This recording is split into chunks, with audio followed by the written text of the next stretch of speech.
Hi souls, how are y'all doing today? I'm looking real homeless today, so I apologize for that. I have no motivation this morning to make myself look cute, so you get the chaotic curls is what you get. We are supposed to review the book Don't Sleep with the Dead today. You can't even see, there we go. And if you've been following me on Facebook, I posted a teaser of one of the projects we were working on, and I am currently sewing up the bottom. I have 4 of these to make, and so I plan on doing this video and then pre-recording the one for Sunday because this video's late, so I'm just gonna drop it like immediately as soon as it's done, guys, because I mean I missed like 2 weeks, I think. And so I have 4 of these to make, plus I am experimenting with a bunny. um I've made bunnies before, but I saw this thing where people are trying to use less stuffing in their stuffies, and they call them snugglies. And basically, the only part of the stuffy that has stuffing is the head. And I thought, I wonder if I could do that with a bunny. I personally don't know how I like how if it's turning. I don't know if I like how it's turning out yet. Um, to me, it looks too flat, but I'm not done. And since I'm experimenting with it, I'm going to also experiment with adding a face on it, but I'm going to use felt for the face instead of embroidering the face on.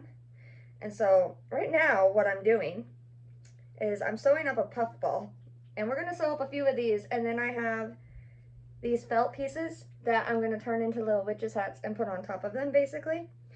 Um, I'm currently calling these soot buddies because I don't know what else to call them. I'm gonna be honest, but I think they're cute. I got the idea from when I was making that potato, and so I wanted to try this, and I think it's good. So we are going to sew up 4 of these while we talk about Don't Sleep with the Dead.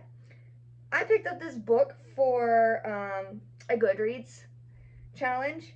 And as you know, I've been trying to do as many Goodreads challenges as absolutely possible this year because I want to expand my, um, what do you call it? Horizons, I guess. I want to read more books and different books than I usually would. And so I am trying to do every single Goodreads challenge that I can. And so far I've hit them all. But this section, this group of them, was extremely hard. See, look at him. He's got big, beautiful green eyes. I love him.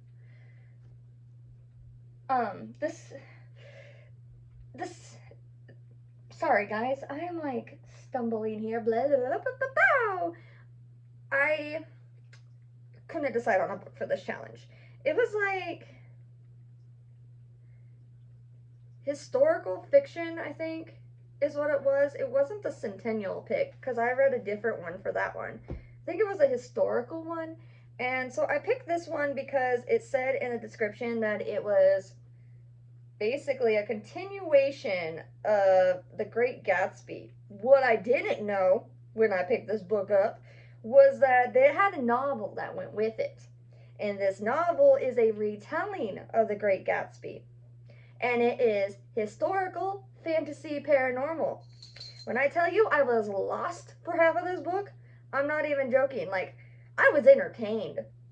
I wanted to stay in this book. I wanted to know what was going on, but I was so confused. And it did eventually work its way out. I did eventually figure out what was going on. But had I read the novel first, I feel like I would have known more. And when I went back through, because I was confused, so I went through and read some of the reviews to see if other people were confused.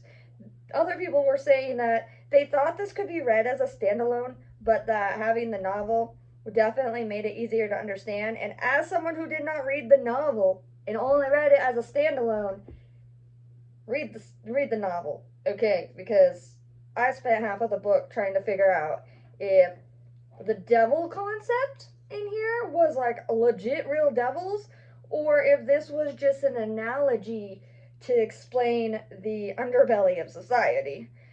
Turns out they're real, just so you know. Let me help you there. Devils are a thing in here, alright? Like, they control the underworld. And I'm not talking underworld like Hades, I'm talking underworld like mob scenes, speakeasies. They run them.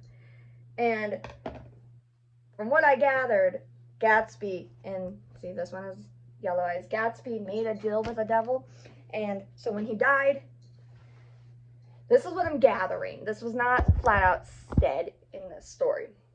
When he died, he his soul went to the devil he made a deal with. Okay, Nick Carraway, who, if you've read the original Great Gatsby, he's the main character. Okay, Nick Carraway is kind of in love with Gatsby. He's got a thing for him, so this has LGBTQ elements, okay? And he can't get past what happened to Gatsby. And so he's trying to figure out what happened to Gatsby, where his soul went, if he can get him back, because he misses him. And calls his friend up, and tries to figure it out. And he thinks he's hallucinating because he's seeing Gatsby everywhere. All right.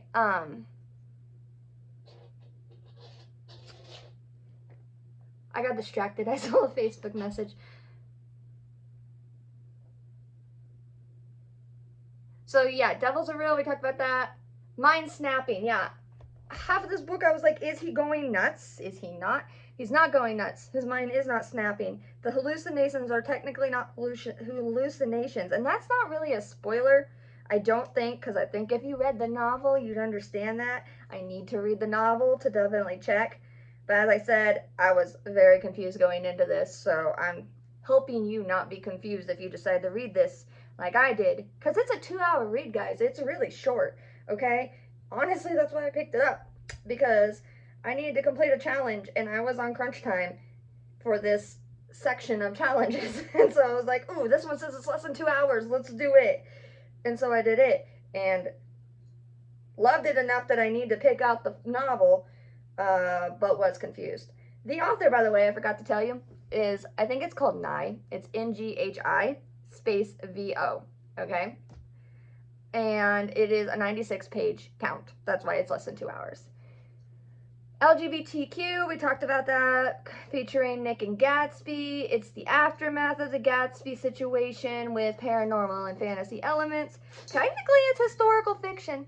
It is listed as historical fiction, but it's my personal favorite of historical fiction where they've sprinkled in some non-realistic elements. I like books like that. Like a reimagining of history kind of thing with fantasy. Like, how would it have gone down if this was real?